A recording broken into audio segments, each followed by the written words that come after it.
Hello and welcome to the civil study cafe. Civil study cafe एक बार फिर से आपका स्वागत करता है। नमस्कार दोस्तों, देखो अभी तक हमने देखा है MPPSC mains answer writing discussion में हम देख रहे हैं 2018 का पेपर 1 और उसमें भी हम 3 मार्क्स के सारे क्वेश्चंस डिस्कस कर चुके हैं और उसके बाद हम 6 मार्क्स के क्वेश्चंस अभी डिस्कस कर रहे हैं, जिसमें हम 6 क्वेश्चंस अभी तक डिस्कस कर चुके हैं ऑफ 6 मार्क्स। अब हम नेक्स्ट क्वेश्चंस देखते हैं। इसी टाइप से हमारा पार्ट ए फिनिश हो जाएगा और फिर उसके बाद पार्ट बी पेपर वाइज हम इस टाइप से हम डिस्कस करेंगे। ओके गाइस, तो हम नेक्स्ट क्वेश्चन देखते हैं, question number 7। So let's we start. Question number 7 है, कुंवर सिंह पर एक संक्षिप्त टिप्पणी लिखिए। मतलब write a short note on Kunwar Singh. देखिए ये कुंवर सिंह कौन थे, पहले तो हम नॉर्मल इनके बारे में थोड़ा सा डिस्कस कर लेते हैं, उसके बाद फिर हम मेन पॉइंट्स पर आएंगे क्योंकि इन्हीं के बारे में थोड़ी सी डिस्कस करनी है। क्वेश्चन भी आपसे वही डिमांड कर रहा है। ओके, तो एक एक करके डिस्कस करते हैं। सबसे पहले हम ये देख लेते हैं कुंवर सिंह कौन थे। देखिए ये एक बिहार के एक जमींदार थे और वहाँ पर भी बिहार में एक छोटी सी रियासत के ये जमींदार थे, जिस रियासत का नाम हुआ करता था जगदीशपुर। ठीक है, और यहाँ पर इन्होंने विद्रोह का नेतृत्व किया था और ये माना जाता है कि ये 70 वर्ष की उम्र में है ना, और एक बहादुर जमींदार थे और साथ में इन्होंने दानापुर से लेकर आरा तक पहुंचने का जो समय था और जहां पर जो सैनिक थे उनका नेतृत्व इन्होंने किया था और ब्रिटिश सरकार को चुनौती दी थी। ठीक है, तो ये तो हमने थोड़ा सा डिस्कस किया। अब बात करते हैं और पॉइंट्स के बारे में। ठीक है, देखिए नंबर 1 पॉइंट, बिहार के जगदीशपुर के जमींदार थे। ये तो हमने डिस्कस कर ही लिया है कि ये बिहार के जगदीशपुर जो रियासत थी वहाँ के एक छोटे से जमींदार थे जिन्होंने ब्रिटिश सरकार के खिलाफ एक विद्रोह किया था और उसका नेतृत्व भी किया था। ठीक है, उसके बाद नेक्स्ट पॉइंट है अंग्रेजों से परेशान। देखिए अंग्रेजों से परेशान ये ही नहीं थे, यानी कि भारत में जितने भी जमींदार थे, ज़्यादातर जमींदार, सारे के सारे जमींदारों को तो हम नहीं बोल सकते हैं क्योंकि कुछ जमींदार जो थे, जो 1857 का रिवॉल्ट हुआ था उसमें कुछ जमींदारों ने तो अंग्रेज़ों का साथ दिया था, भरपूर साथ दिया था, लेकिन ज़्यादातर जो जमींदार थे वो अंग्रेज़ों के खिलाफ थे क्योंकि उनकी पॉलिसीज़ कुछ ऐसी थी जो जमींदारों की पॉलिसीज़ के अगेंस्ट थी। ठीक है, तो वो अंग्रेज़ों से काफ़ी परेशान थे। नेक्स्ट पॉइंट देखते हैं, आर्थिक नुकसान। देखिए आर्थिक नुकसान में हम एक एक करके पॉइंट्स डिस्कस करते हैं, मैं सारी चीज़ें बताता हूँ। आर्थिक नुकसान में बहुत सारी चीज़ें हो रही थी और ये जगदीशपुर की ही बात नहीं थी, ये पूरे भारत में जमींदारों को लेकर एक परेशानी खड़ी थी उस टाइम पर। तो देख लेते। देखो आर्थिक नुकसान में आपको पता होगा भारतीय उद्योग धंधों को नष्ट कर दिया था ईस्ट इंडिया कंपनी ने।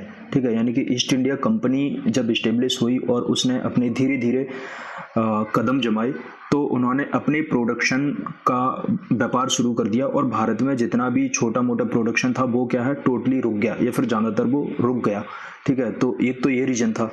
और क्या था, आपने पढ़ा होगा 1813 है ना, 1813 से इन्होंने एक पॉलिसीज लॉन्च की थी जिसका नाम था एक तरफा व्यापार नीति।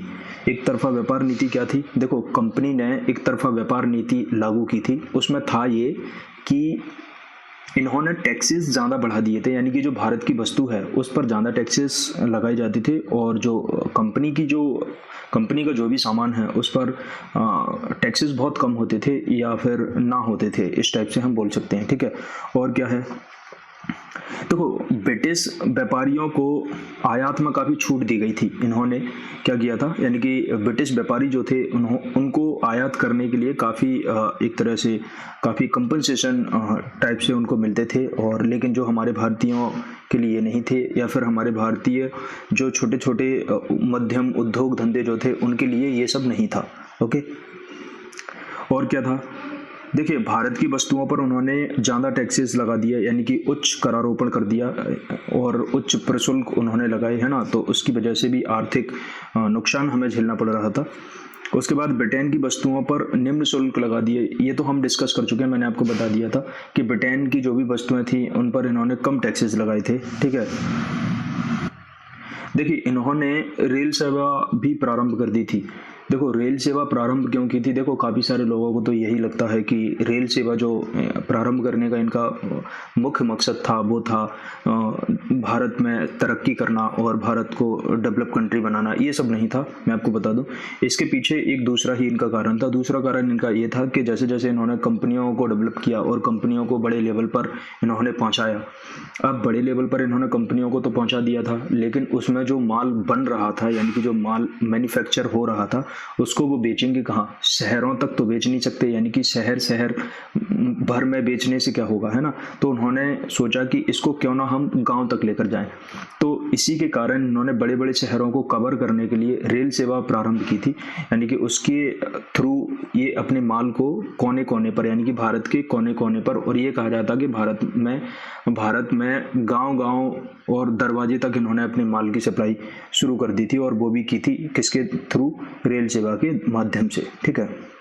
और क्या था, देखो सर्वाधिक क्षति जो था कपड़ा उद्योग को हुई थी हमारे भारत में। देखिए हम फंडामेंटल ड्यूटीज़ में जब पढ़ते हैं इंडियन कॉन्स्टिट्यूशंस में, उसमें भी हम एमएसएमई के बारे में पढ़ते हैं, है ना। और यानी कि micro smalls and medium enterprises, ठीक है, यानी कि छोटे और मध्यम उद्योग जो होते हैं। तो हमारा भारत पहले इन्हीं के नाम से जाना जाता था, यानी कि कुटीर छोटे मध्यम उद्योग ही हमारे भारत में हुआ करते थे। आपको पता होगा कपास और रेशम का काफ़ी व्यापार हुआ करता था। कपास और रेशम का व्यापार विदेशों तक हमारा फेमस था। और धीरे धीरे लेकिन हुआ क्या, इसका परिणाम ये निकला कि जैसे कंपनी इस्टेब्लिश हुई, ब्रिटिश कंपनीज जैसे ही इस्टेब्लिश की इन्होंने, उसके बाद ये अपना माल सप्लाई करने लगे, और हमारे जो उद्योग धंधे थे, जो हमारे छोटे और मध्यम या फिर मझोले जो उद्योग धंधे थे, वो पूरी तरह से चौपट होने की कगार पर आ गए थे। तो ये सारे के सारे पॉइंट्स हमने एक एक करके डिस्कस कर लिए हैं, ठीक है। यानी कि आर्थिक नुकसान भी हुआ, अंग्रेजों से ये परेशान भी थे। और नेक्स्ट पॉइंट पर आते हैं। अब नेक्स्ट पॉइंट देखते हैं 1857 में बिहार का नेतृत्व। देखिए हम कुंवर सिंह के बारे में डिस्कस कर रहे हैं, तो सारे के सारे पॉइंट्स हम कुंवर सिंह से ही रिलेट करके हम डिस्कस कर रहे हैं यहाँ पर, है ना। और आंसर का पैटर्न जो है वो यही होना चाहिए हमारा, ठीक है। 1857 में बिहार का नेतृत्व, देखो ये हमने डिस्कस कर ही लिया है कि कुंवर सिंह ने 1857 में, है ना, प्रथम स्वाधीनता संग्राम के प्रमुख नेतृत्वकर्ता के रूप में ये जाने जाते हैं, और इन्होंने उसमें बढ़ चढ़कर हिस्सा लिया था। और इनकी एज काफ़ी ज़्यादा थी, उसके बावजूद भी इन्होंने बढ़ चढ़कर हिस्सा लिया था। तो 1857 की जो क्रांति या फिर 1857 का विद्रोह जो हुआ था, इसमें इनकी काफ़ी अहम भूमिका रही है। और फिर देखो भूमिका रही 1858 में, आपको पता होगा ब्रिटिश सरकार के द्वारा ताज का शासन इस्टेब्लिश हो गया था। कंपनी देश को नहीं संभाल पा रही थी, तो महारानी को ये लगा कि ये देश को नहीं संभाल पाएंगे और परिस्थितियां और ज़्यादा बिगड़ सकती हैं आने वाले फ्यूचर में।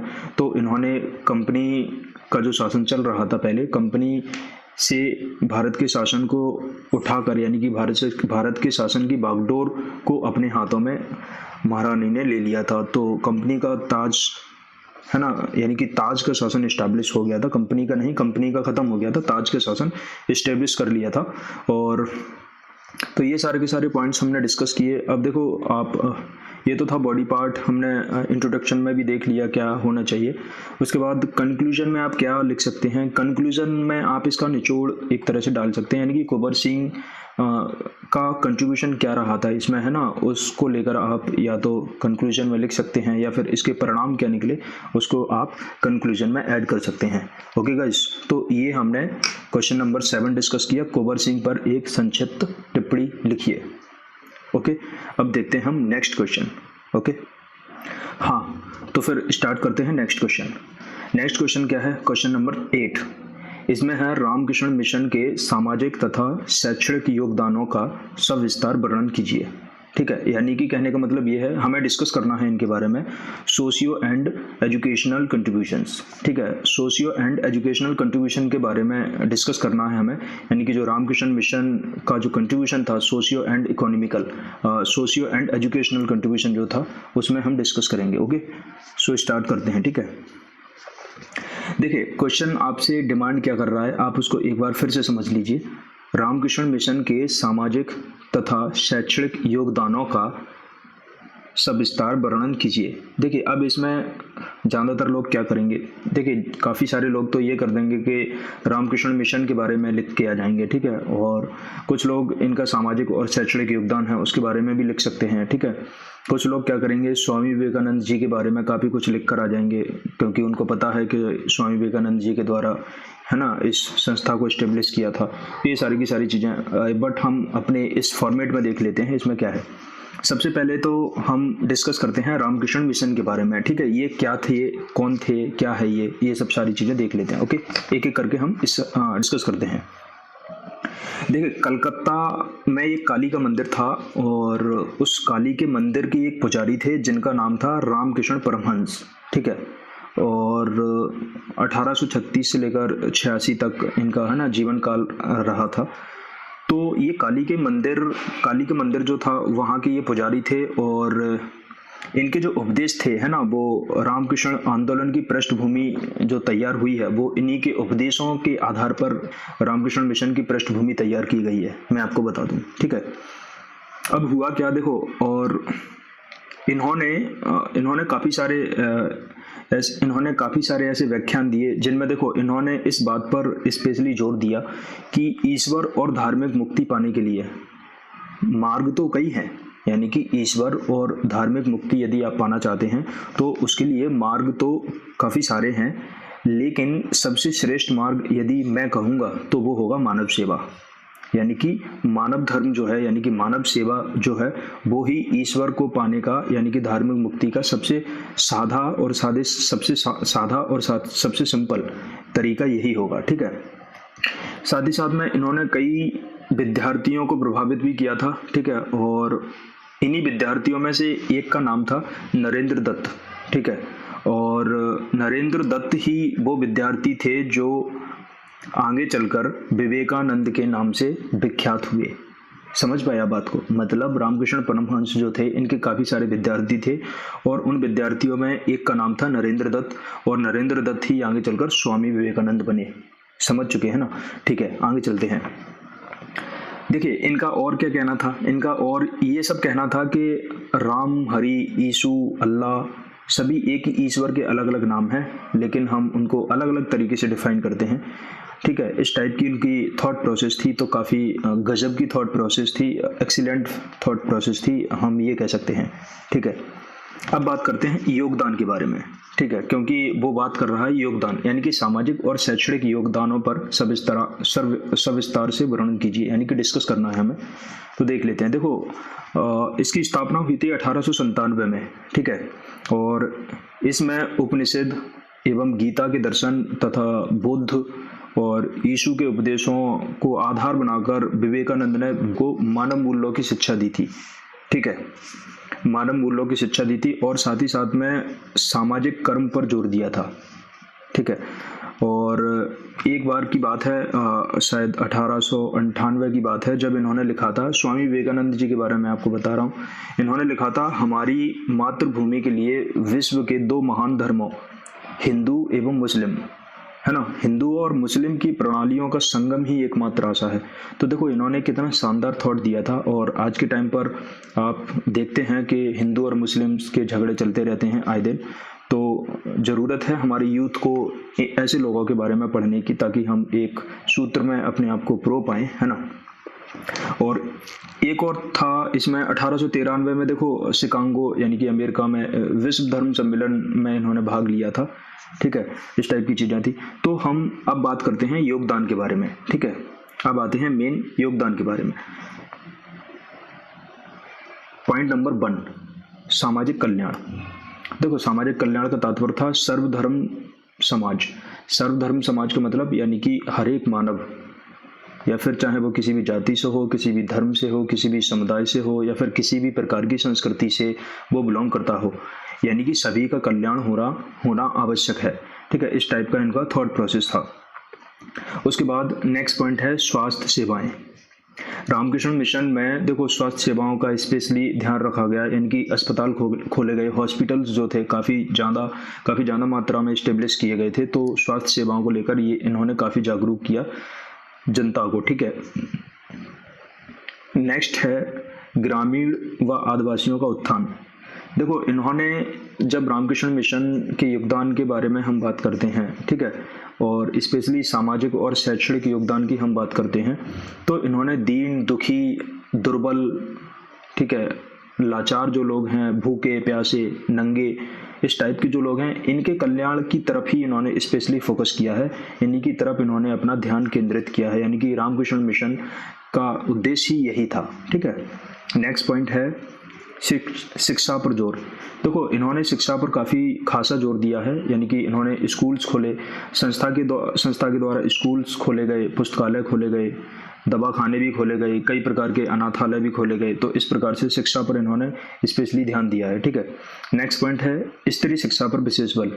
स्त्री शिक्षा पर इन्होंने अच्छा खासा ध्यान दिया है और अच्छा सा उन्होंने जोर दिया है, क्योंकि देखो, इनका मानना था कि जब तक स्त्री शिक्षित ना होगी, नहीं, स्त्री को हम जब तक शिक्षित नहीं करते हैं तब तक हम समाज का पूरी तरह से विकास नहीं कर पाएंगे, यानी कि स्त्री का अशिक्षित बने रहना समाज का विकास कभी नहीं हो पाएगा, ठीक है। इस प्रकार की थॉट्स। उसके बाद फिर नेक्स्ट पॉइंट है तकनीकी प्रशिक्षण। देखिए, रामकृष्ण मिशन का मुख्य उद्देश्य था, रामकृष्ण मिशन में देखो दोनों ही चीज़ें आ रही हैं, इसलिए आप कंफ्यूज मत होना कि मैं रामकृष्ण मिशन के बारे में बता रहा हूँ आपको या फिर स्वामी विवेकानंद जी के बारे में बता रहा हूँ। बात दोनों का मिला जुला रूप है, यानी कि स्वामी विवेकानंद जी ने रामकृष्ण मिशन की स्थापना की, तो दोनों की ही थॉट प्रोसेस इसमें मिल जाती है, तो आप कन्फ्यूज होने की आपको बिल्कुल भी ज़रूरत नहीं है, ठीक है। तो हम पॉइंट की बात कर रहे थे तकनीकी प्रशिक्षण। देखो, इनका मानना यह था कि मानव मात्र का कल्याण इसमें निहित है, यानी कि आधुनिक तकनीकी शिक्षा जो है, आधुनिक तकनीकी शिक्षा, आधुनिक प्रशिक्षण, आधुनिक संस्थान जो हैं, यही हमें मानव मात्र का कल्याण की तरफ ले जाएंगे, ठीक है। इनका ऐसा मानना था। तो ये सारी की सारी चीज़ें हमने एक एक करके सारे के सारे पॉइंट्स डिस्कस किए, ठीक है। और देख लेते हैं थोड़ा बहुत। देखो, वे जातिवाद, छुआछूत एवं विषमता को राष्ट्र के दुर्बल होने का महत्वपूर्ण कारक मानते थे, ठीक है, क्योंकि ये सारी की सारी चीज़ें हैं तो हमारा देश कमज़ोर है कहीं ना कहीं, और जितना जल्दी हो सके हम इनको ख़त्म कर पाएँ तो हम एक मजबूत देश बनकर जल्दी से जल्दी हम उभर सकते हैं, ठीक है। इन्होंने कहा था भारत का विकास तभी संभव है जब देश से अशिक्षा एवं गरीबी पूरी तरह समाप्त हो जाएगी, यानी कि इनका मानना यह था कि भारत का पूरी तरह से विकास तभी होगा जब देश के अंदर से अशिक्षा, गरीबी जैसे जो पेचीदा मुद्दे हैं इनको हम जड़ से उखाड़ फेंकेंगे। तो होप वो अभी तक हो नहीं पाया है, लेकिन सरकार का प्रयास है और सरकार से भी ज़्यादा हमारा सबका इसकी तरफ एक प्रयास होना चाहिए, है ना। तो ये तो हमने बॉडी पार्ट के बारे में डिस्कस कर लिया है। इंट्रोडक्शन के बारे में भी आपको मिल गया होगा, स्लाइड्स में दिख रहा है, ठीक है। हाँ, और उसके बाद देखो, इन्होंने एक नारा दिया था, आपको सबको पता ही होगा इसके बारे में, उठो जागो और तब तक मत रुको जब तक लक्ष्य प्राप्त न हो जाए, है ना। तो ये जो नारा था, ये जो स्लोगन था इनका, स्पेशली यूथ को लेकर था, है ना। तो हम यूथ होने के नाते हमारा भी ये दायित्व बनता है कि हम इनको पढ़ें और उसके बाद इन चीज़ों को समझें, ठीक है। ओके गाइज, तो 2 क्वेश्चन हमने आज डिस्कस कर लिए, क्वेश्चन नंबर 7 और क्वेश्चन नंबर 8। जल्दी ही हमारा क्वेश्चन नंबर 9 और 10। देखो, एक क्वेश्चन उसमें बचा हुआ है, क्योंकि 11 क्वेश्चन है जो मुझे नहीं लगा रिलेवेबल है, तो वो मैंने उसको स्किप कर दिया है। तो हम इसमें 10 क्वेश्चन डिस्कस करेंगे और अभी एक स्लाइड और आनी बाकी है, तो उसमें हम पूरा कंप्लीट कर लेंगे। इस प्रकार से आपका सेक्शन ए का, यानी कि 2018 के जीएस पेपर 1 का सेक्शन ए का 6 मार्क्स के सारे क्वेश्चंस विथ आंसर पैटर्न हम डिस्कस कर लेंगे। उसके बाद हम फिर 15 मार्क्स के सारे क्वेश्चंस पर आएंगे और एक एक करके उनको साइड बाय साइड हम डिस्कस करेंगे। इसी प्रकार से फिर हम सेक्शन बी में पहुंचेंगे और उसके बाद बी में भी हम 3 मार्क्स के सारे क्वेश्चंस, 6 मार्क्स के सारे क्वेश्चंस और 15 मार्क्स के भी सारे क्वेश्चंस एक एक करके डिस्कस करेंगे।